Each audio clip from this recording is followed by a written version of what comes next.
MCD के टैंकरों से एयर क्वालिटी मॉनिटरिंग स्टेशंस के आसपास पानी का छिड़काव किया जा रहा है ताकि दिल्ली के प्रदूषण को कम करके दिखाया जा सके। ऐसा इल्जाम बहुत सारी न्यूज रिपोर्ट्स और सोशल मीडिया वीडियोस में लगाया जा रहा है। तो जरा सोच के देखो, इसमें फायदा किसका है और नुकसान किसका। तुम्हारे फोन पे तुम्हें AQI 300 दिखता है, पर तुम्हें नहीं पता वो असल में 1000 है या 1500। तो इसलिए तुम मास्क नहीं लगाते हो, एयर प्यूरिफायर ऑन नहीं करते हो, बच्चों को बाहर खेलने भेजते हो, तुम्हारे बूढ़े माँ बाप, तुम्हारी प्रेग्नेंट बीवी बाहर वॉक पे जाते हैं ये सोच के कि इस साल तो हवा साफ ही है। दिल्ली NCR में पोल्यूशन से लड़ने के लिए ग्रैब स्टेजेस के नाम पे भी जो बेयर मिनिमम किया जाता है वो भी AQI पे डिपेंड करता है। तो जब हवा प्रदूषित ही नहीं दिखेगी तो ग्रैब स्टेज 3 और स्टेज 4 आएगी ही नहीं, जिसमें अक्सर construction, polluting industry, commercial diesel generator, trucks, इन सबको बंद कर दिया जाता है। और बड़े बिल्डर, व्यापारी, ट्रांसपोर्टर जो अक्सर इन पॉलिटिकल पार्टीज को चंदा देकर पालते हैं, वो इस समय पे नुकसान का रोना रोते हुए दिखाई देते हैं। तो क्या ये अलेजेड डेटा मैनिपुलेशन तुम्हारी और तुम्हारे बच्चों की बलि देकर इन अमीरों, इन व्यापारियों को फायदा उठाने के लिए पहुंचाया जा रहा है? मुझे नहीं पता, तुम सोच के बताओ।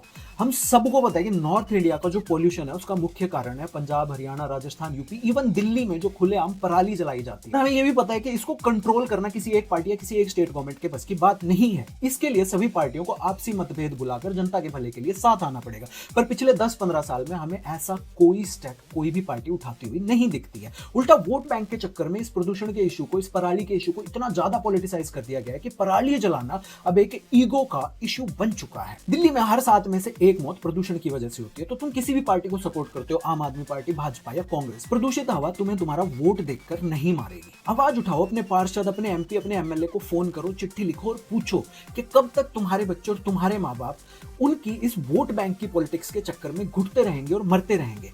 क्योंकि आई एम श्योर सर्दियों के समय उनका परिवार तो कहीं विदेश में छुट्टियां मना रहा होगा।